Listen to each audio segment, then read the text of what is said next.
As I was watching a video from one of my favorite YouTube channels, Comedy Hype, host Symphony and comedians Annie McKnight, Pierre, and Capone were discussing the viral video of the Little League players putting cotton in the black player's head. I know y'all have seen that video by now, so I'm not going to get into that.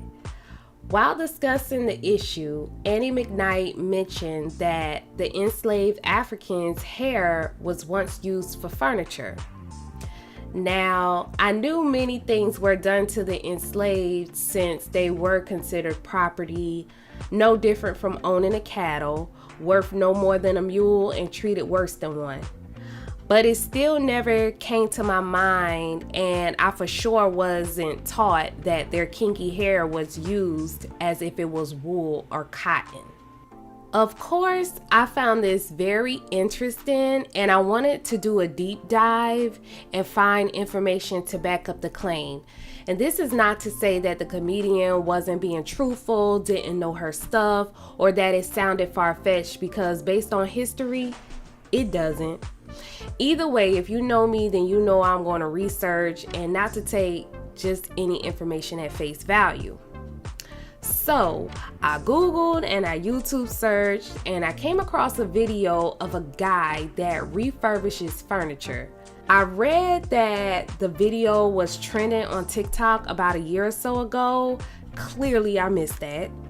The guy, he was given a 200-year-old chair to reupholster and to refurbish. And guess what he found in the cushion? Yes, y'all, good old kinky hair. I'm going to play y'all the clip. Check this out. Years old. This 200-year-old chair came from somewhere in North Georgia. Now, we are restoring this chair. So what we're doing, we got to take this chair and make it look brand new. But I want y'all to see. Now, I actually asked and I got into the details of it. I didn't just assume. I want y'all to see this. Usually, old ancient chairs like this, you fill them with whatever you can get your hands on is what you fill them with. This one apparently has cotton. This is hand-picked cotton, been sat on for over 200 years, and it's horrible. But it's made with solid wood, so it's gonna last forever. But I want y'all to see this. This is human hair. This is literally human hair. Imagine how many slaves it took to put human hair in this seat. It's the full seat, the full interior of the seat. It's human hair. It's human, not horse, not cow like they usually do, pig hair or horse hair. No, this is actual human hair, slave hair. Imagine how many slaves it took to fill this chair with human hair. Now, a lot of them are filled with horse and whatever you can get your hands on. But this came from a very, very wealthy people in North Georgia. They're keeping this chair because of the historic and the sentimental value it has to their family. Imagine how many people it took to put this much hair inside of this chair. How much hair? I want y'all to think about that when you stand up for your flag and all that, and you a true American today. How many humans did it take to cut and put in this chair? That's a lot. Think about that. I want to say that I'm shocked, but I'm not. What actually somewhat shocked me, although I really don't know why, but it's that the owner still wanted the chair.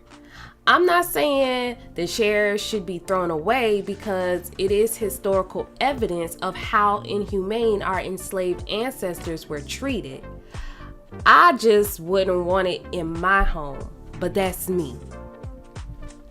I tried to find more information regarding hair being used to stuff furniture, and I couldn't find much information on it besides the video that I showed you all and people providing their 2 cents on it.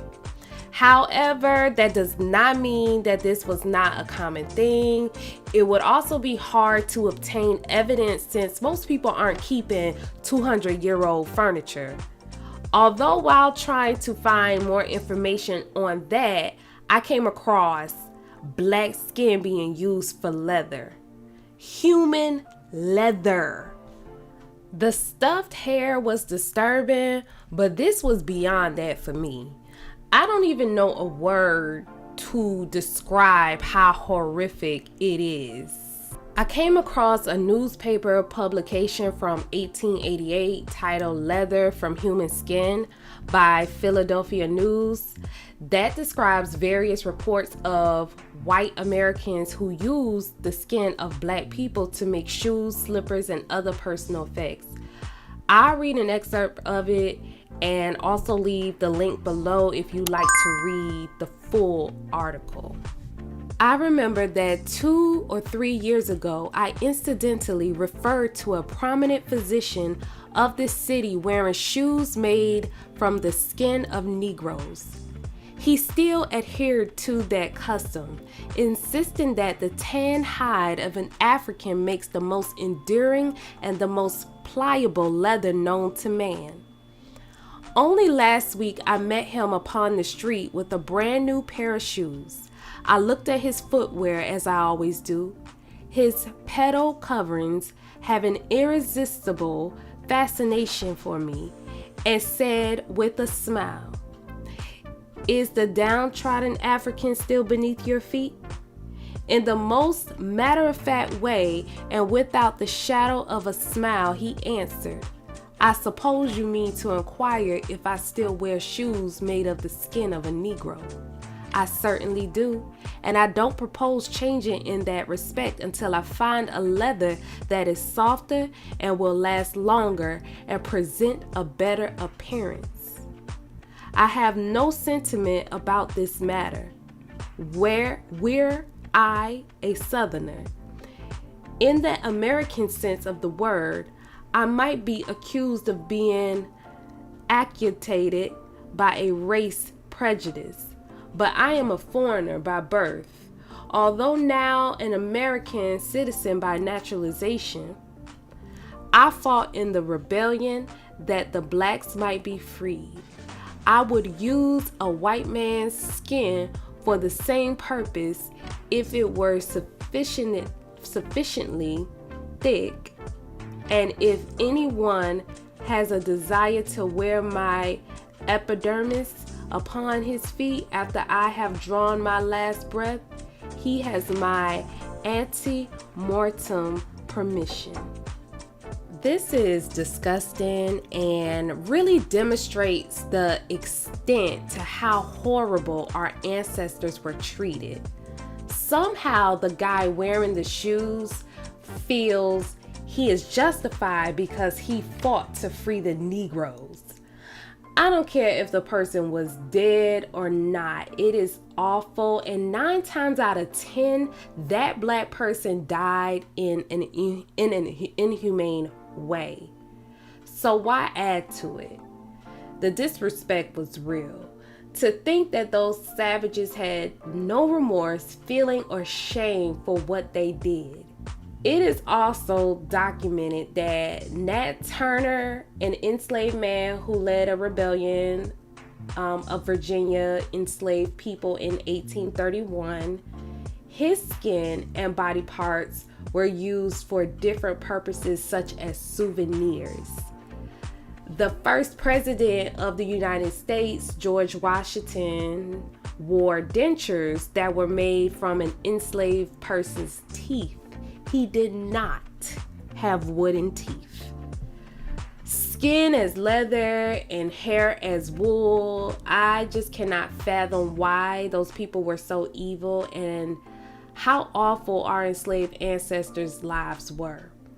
That's why it is important for me to honor them and pay homage and ensure that my contribution to society makes them proud. Their pain cannot be in vain. Did you know about these gruesome acts towards enslaved people? If not, does it surprise you? Let me know your thoughts down in the comments. And don't forget to like, share, and subscribe. Talk with you next time.